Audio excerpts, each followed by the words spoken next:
So there I was, Flock. There I was.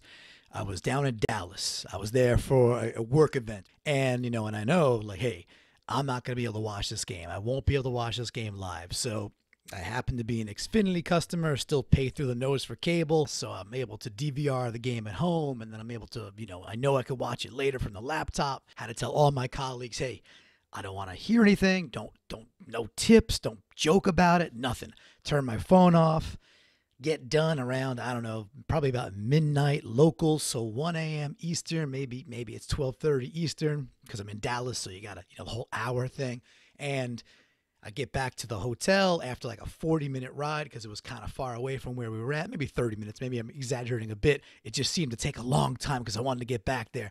So get back to the hotel, make sure I got some waters, make sure I have something to snack on, which the nice 24-hour market did a nice job of that. The game begins. I know nothing. I see no updates. I even turned notifications off on my laptop so I wouldn't see anything hit me when I opened the laptop up. So I thought about all this. And I got to say, the separation's in the preparation, right? So was able to speed through the game and watch the entire game, watch us go down early, watch us win it late, watch us run out the clock.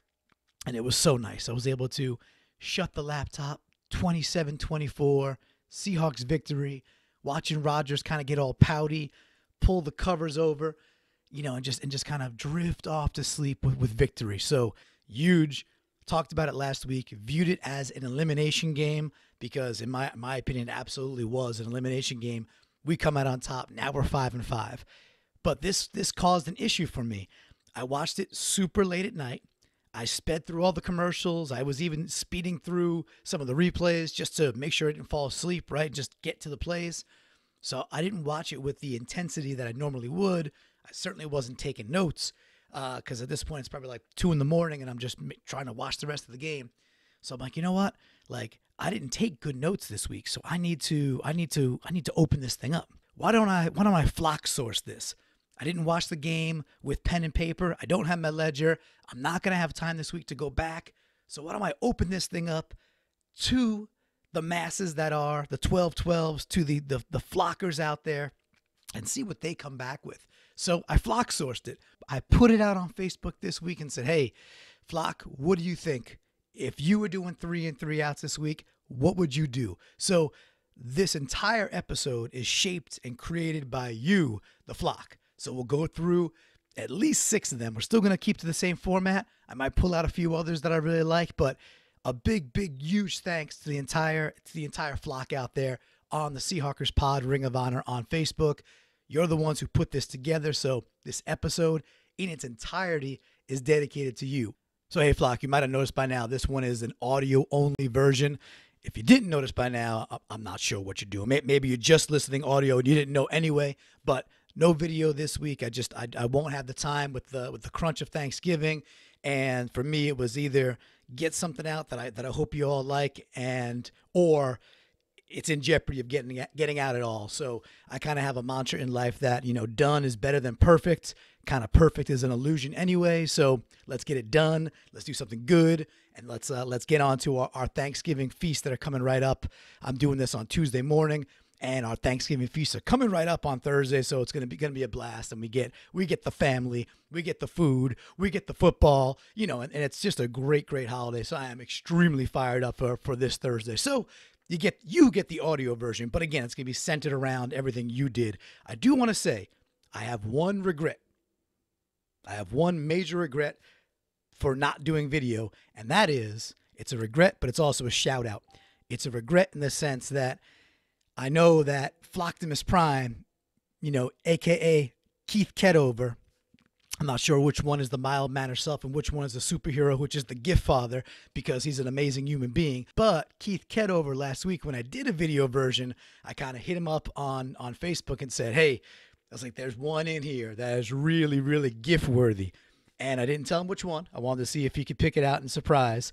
And of course, I knew he would, because I know the man is the gift father. You don't get a name like the gift father, unless you are the gift father. So, of course, Flocktimus comes through, and he comes through with a unlimited locket, which we got to see a little bit this week. So come Sunday, I'm looking forward to seeing some more unlimited Lockett versus the Panthers. So that one regret is also a shout out. So I want to say a big thank you to Keith, aka Flocktimus Prime, aka Keith Ketover, for picking that one out and making a brand new GIF, which is a heck of a lot of fun. Again, if you don't know what I'm talking about, you need to do better.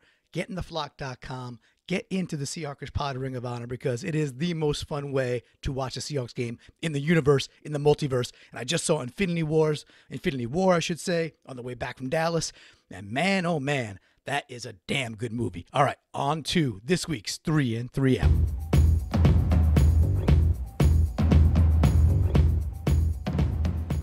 All right, so let's. I almost forgot. Wow, I mean, and it got pointed out to me by the flock. I think it was JC Stringer. JC, I think it was you who said we know we're gonna get to here because we have a rule. We have very, very few rules on 3 in, 3 out. The only rule really in this whole thing, this wild, wild west that is 3 in, 3 out, this wild, wild Pacific Northwest, if you will. The only rule we really have is when we win, we start with an in, and man, we won. So let's start with an in. So I was able to comb. You guys really came through. You dropped like 60 some odd comments when you count the sub comments, which is awesome for different ins and outs. And some of you wrote basically an entire article, which I'm parsing through and I'm blown away. So thank you for doing that. But there's one that I really want to start with because it kind of embodies this whole team. This is about a veteran. This is about a cagey guy that's been here for many, many years. This is about a man that has been always kind of overlooked and has always had a chip on his shoulder. And let's be flat fair, this is about the handsomest man on the Seattle Seahawks. We are talking, of course, about Annalisa's husband. We are talking about Angry Doug Baldwin. We're talking about elite Doug Baldwin. But I would say Tim Moon, Annalisa, Aaron Hood, and some others all came through with a, hey, Baldwin looked like Baldwin. So to me, that is the first in. That's a huge in. Want to concentrate on that in just for a few seconds longer. The thing here is like, listen, we always know what you're gonna get effort wise with Baldwin. That's self-evident, right? That's some table stakes with Baldwin in a great way. Lots of players are not like that. But what we saw out there in this game was just that vintage, amazing route running, right? This is why Baldwin is so good. Baldwin doesn't have 4.4 speed. He does have great hands. Do we mention he's devastatingly handsome? Do we mention that for Annalisa? I think we did.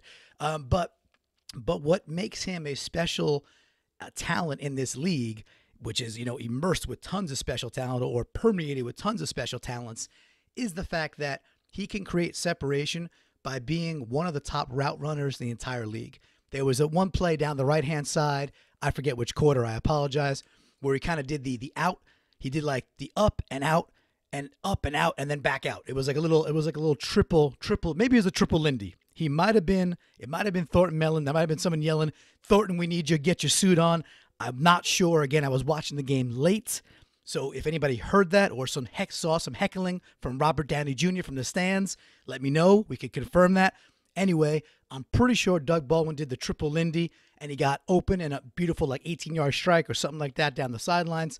It was just vintage Doug. He gets open and gets that separation on the little fade into the end zone for his first touchdown of the year. They go surfing USA together as a unit. Loved it all. So want to give some props to Tim, to Annalisa, and to Aaron. Tim Moon, Aaron Hood, and Annalisa. Others may have put it in there as well, but for me, that was in number one. Seeing Baldwin just be Baldwin and kind of get back to that level of health, that spells some really good things for this offense as we come down the stretch. And man, what a time of the year to get a player of that caliber back into the fold, healthy, 100%. Hawker is going off the charts. That's a first in. All right, over to an out.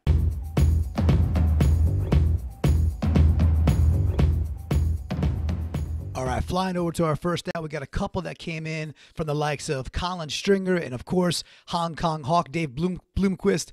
Dave, let me just say, I'm sorry. I'm sorry, man. For me not to put you on that list of usual suspects. And then, in fact, I did, but then the first one got botched, and then, I had to go back and put a new one out, and I forgot you on that one.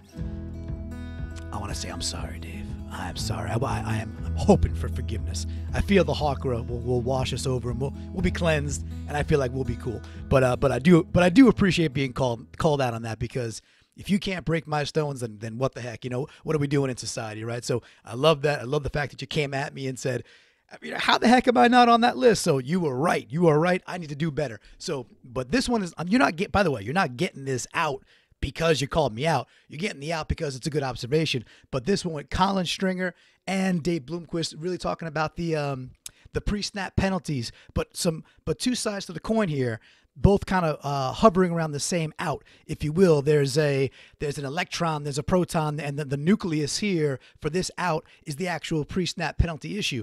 So Colin went on the side of, man, we got to clean that up. Like, first of all, we're home. Second of all, many times throughout the last couple of years, really like 2014, 2015, 2016, 2017, we would just kill ourselves. Really, 2015 on, we've just killed ourselves with demoralizing pre-snap penalties that just shut down very promising drives.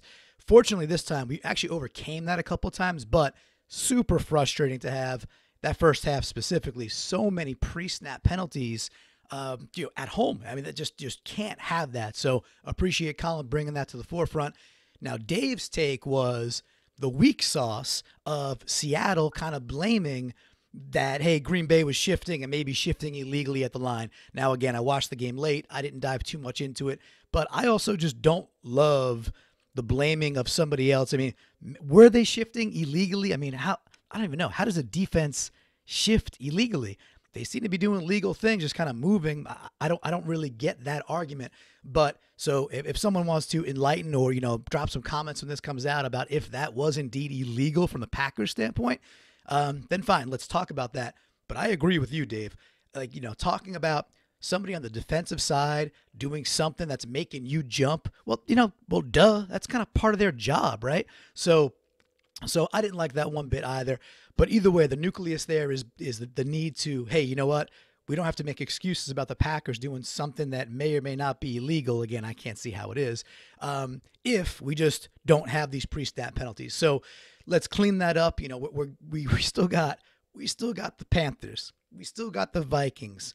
We still got the Chiefs. And by the way, do not overlook these 49ers. Don't go thinking that the two games against the 49ers are just check-the-box wins. Now, should we win those games? Of course we should win those games. But if you're watching, the 49ers are playing pretty good football. The 49ers can run the ball. The 49ers are playing hard. They're playing tough. Again, we should win those games. But don't just mentally check those off as W's and go on a merry way and then focus on the Chiefs. There's going to be wood to chop every single week. So these pre-snap penalties, they've got to go. That's the first out. So a big thank you to Colin. And then Dave, a thank you to you. And again, you didn't get it because you called me out. You got it because you deserved it. All right, back to an in.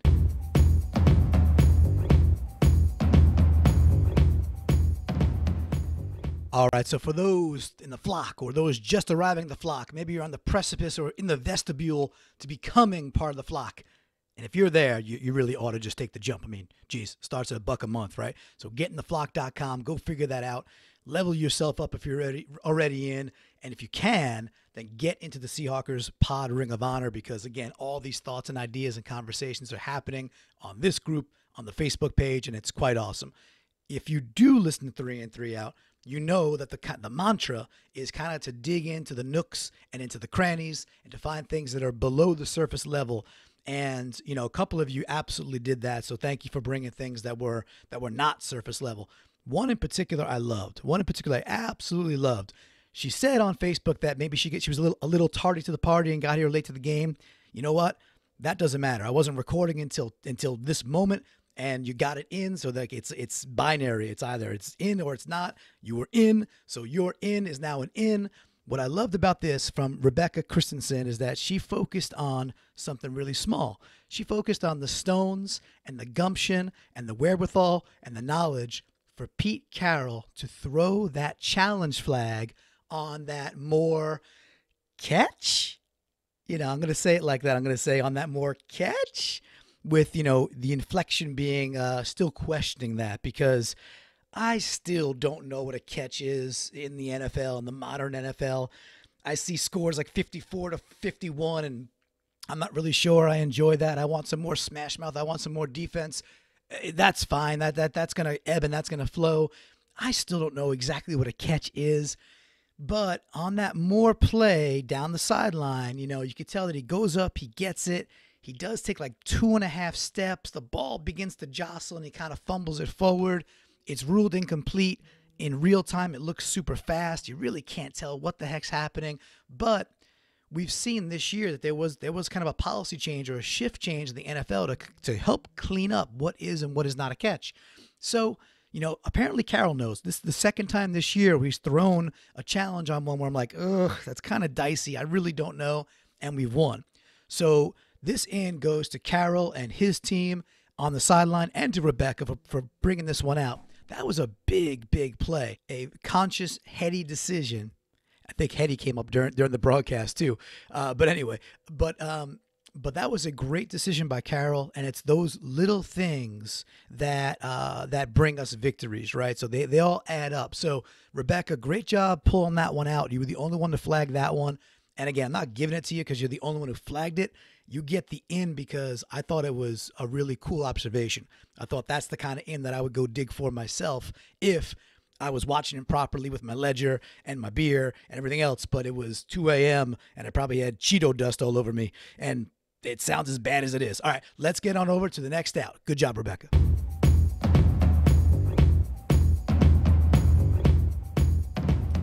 All right, so sometimes when you flock source and you go out to the community and say, what do you think? You're going to see some things that, that maybe I don't fully agree with, but it's also like a 50 million Elvis fans can't be wrong type thing, or a 50 million little flockers can't be wrong. So saw this a couple times, and when thinking about it, it's legit, it's relevant. So I want to give some shine to Lisa Carlson and, of course, DCH, so Doug on that side. So, and I think some others too, but, but there's a lot of threads to get through, and I've got a day job, believe it or not. So, but both of you in this case kind of picked out the first half for Russ. And DCH, I think you framed it up a little bit more firmly with the frustration of the 2018, hey, which Russ are we going to get? We did see him miss in that first half just a couple of wide open people. And you know what? It does happen. And I get the frustrations. And again, I've seen it a couple of times. So 50 million flockers can't be wrong. For me, I always look at the whole. Well, first of all, we won, right? First of all, we won. Second of all, we didn't have that clutchness this year, where in the fourth quarter we haven't had those awesome comebacks and those last second drives, or that last touchdown drive in a couple of games previous. And this time we did get it, right? So I look at the whole and say, hey, the game itself is kind of a marathon. Obviously, we get the W. But, hey, the critique is legitimate. The critique is legit. And I think that one that really got everybody fired up is that misfire to Baldwin, right? So Baldwin was kind of right down the seam. I think he ran like a little skinny post or something like that. One of those plays where he's got separation from either the corner or the safety. He is well beyond the linebackers, so he's got plenty of depth behind the linebackers, and he's sitting right at the goal line. Those are balls that we are just so accustomed to Russ not missing pretty much ever, right? I mean, the ball is just there. It's on time, and that would have been a nice 6 for Baldwin earlier in the game, and it's just a blatant miss. So you know what? That was, I'll give it to you. So Lisa, so DCH, that was frustrating. That is a legitimate out. So let's move on over to our last and not least in. Let's get there.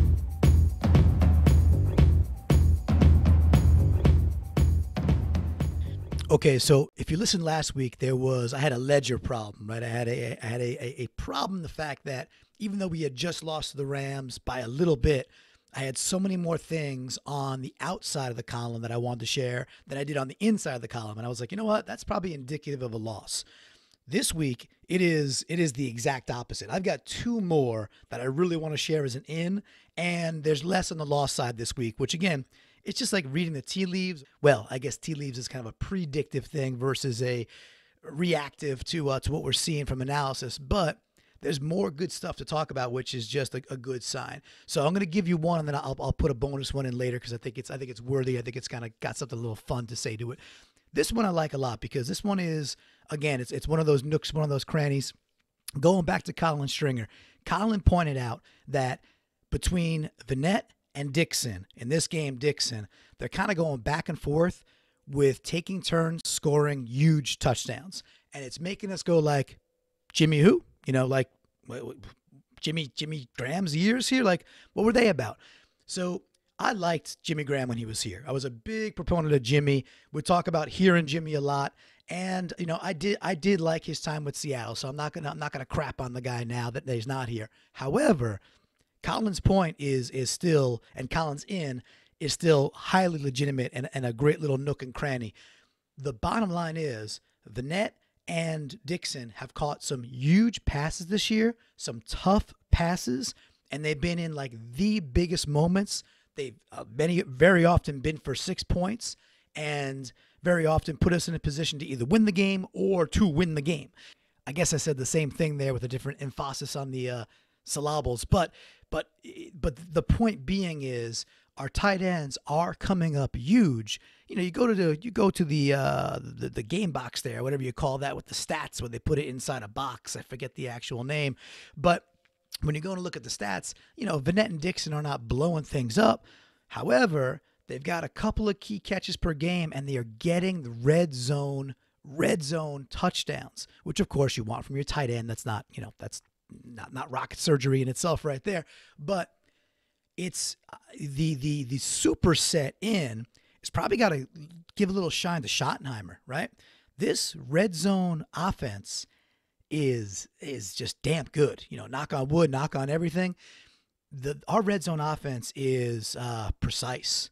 That's kind of the word of what you need when you get down within the 20 and even within like the 15 or 12. It's a combination of two different things. Our line is just extremely better, and we've got better backs, so that's going to help. But I gotta give the love to Schottenheimer, man. He just is scheming things so that players like Baldwin, like Dickson, like Vanette can get open enough. We're not saying that you can't get that much separation in 10 yards.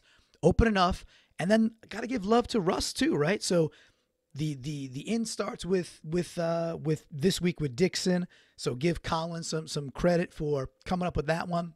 That's a great in.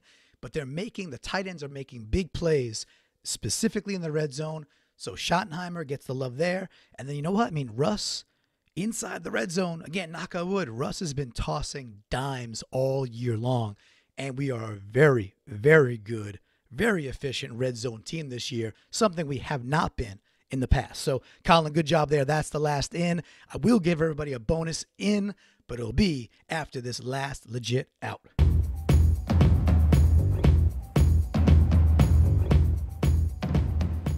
All right, flying on over to the last out. So a couple of you brought this up. I saw Tim again. I think I saw Hector Mark chime in. So Tim Moon, Hector Mark, and some others discussing the slow start, right? So it's a kind of a story in two parts. The slow start this week was really heavily contributed to that early turnover. So listen, I am a huge Chris Carson fan. I think he is leagues above Mike Davis, and I still think Davis is a little bit better than Penny, although Penny has done some really good things to close that delta between he and Davis. Carson, somebody else, I forget who it was, I apologize.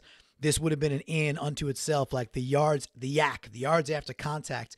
Carson had some beautiful runs, 5, 6, 7, 8 yard chunk runs where he's hit at the 3 yard marker, he's hit the 2 yard marker, and he's just carrying dudes forward and just moving the pile forward and just getting those extra yards. So, but this is an out, right? So the out is just around the slowness of our starts, right? So it has not really plagued us all that much this year. In fact, some of the games we lost, we had opening drives that were, very successful, touchdown drives with our first possession. But it is frustrating being down, what was it, 14-3, right?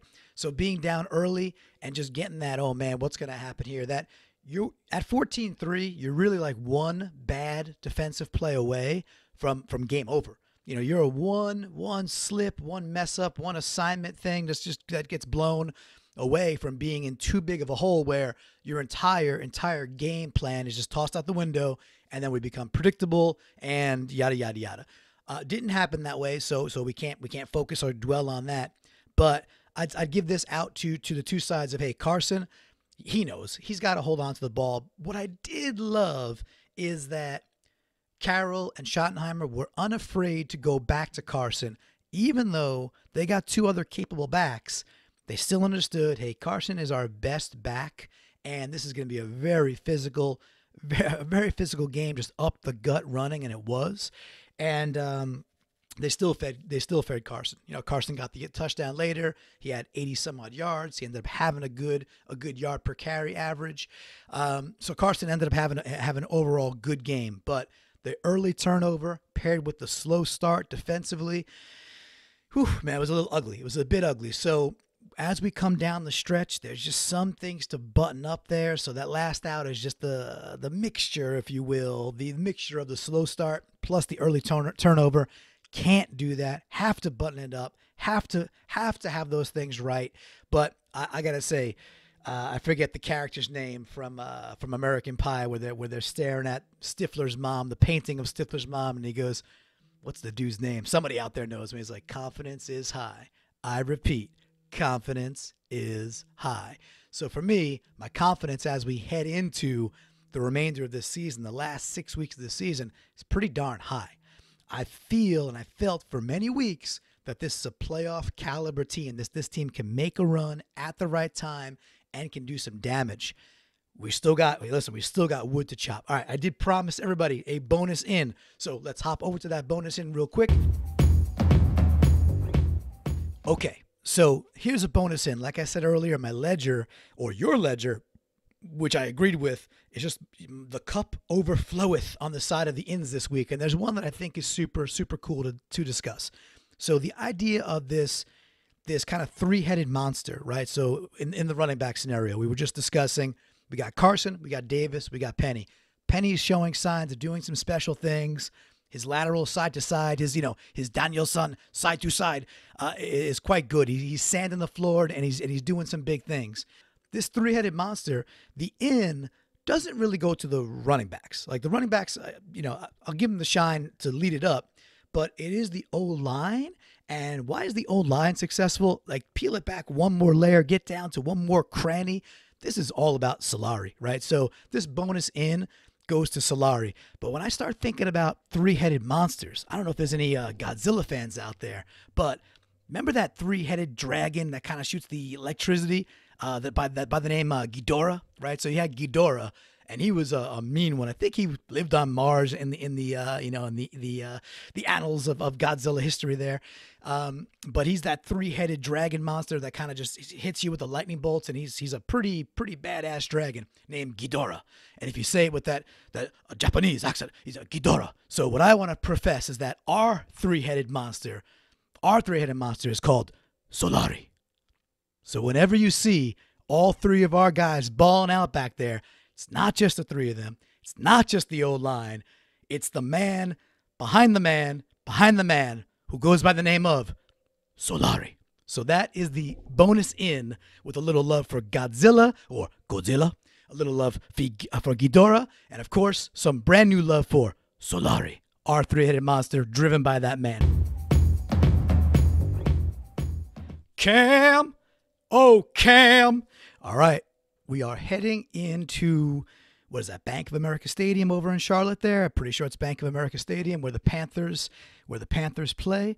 And, quick little funny aside, my son is Jackson. He's 7. He'll actually be 8 on Friday. So by the time you're hearing this, he will either be 7 or 8. That's or maybe not. Maybe you hear it like 100 years from now. Maybe you're an alien and it's like 1,200 light years from now and you're hearing this. And at that point, Jackson is just in the history books because of all the awesome things that my son is going to go do in life, of course. But it's all good. So anyway, my son is a fan of Marvel, so he knows Black Panther, of course, and he calls the Carolina Panthers the Black Panthers. He doesn't know enough to know about any of the other connotations about Black Panthers. He just knows the Marvel superhero. He sees a Black Panther on the helmet, and it's a gorgeous moment of a kid being a kid. So in my house, They're the Black Panthers. Anyway, so the Seahawks are playing the Black Panthers this week. We got to go into Carolina. This is a pretty tough team at home. This is a pretty tough team at home. This is no small task. I don't have any predictions.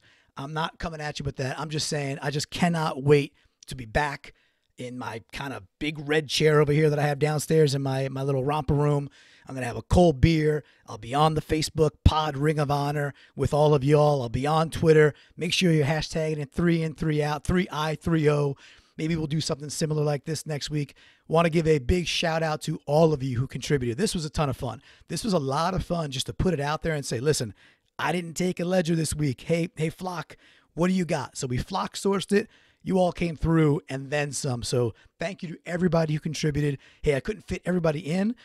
So some of you are on the outside. So I do, hey, I'm not going to apologize, do better next time. Maybe you get in, but being, but in all seriousness, thank you for just taking the time for contributing to it, and just cannot wait to see what comes of this week coming up. So that's it. Hey, everybody, have an amazing and festive and love-filled Thanksgiving. If there's someone in your life who is, maybe doesn't have all the blessings, or maybe is not surrounded by family and surrounded by friends, try and reach out to them. Try and give them a phone call. Tell them you love them. It could be a lonely time if you don't have that kind of support system, right? So if you got someone in your life who could use a little extra love on that day, give them a shout, give them a text, tell them how much they matter to you. And of course, and then when you're around the turkey, when you're around the family, when you're around the football, have some fun, cheers each other, love each other, hug each other, and just be with your family and friends and make it the holiday that we know it is and that we love, and enjoy the celebration. So happy Thanksgiving to everybody out there listening. Happy Thanksgiving to the Flock. And then come Sunday, go Hawks.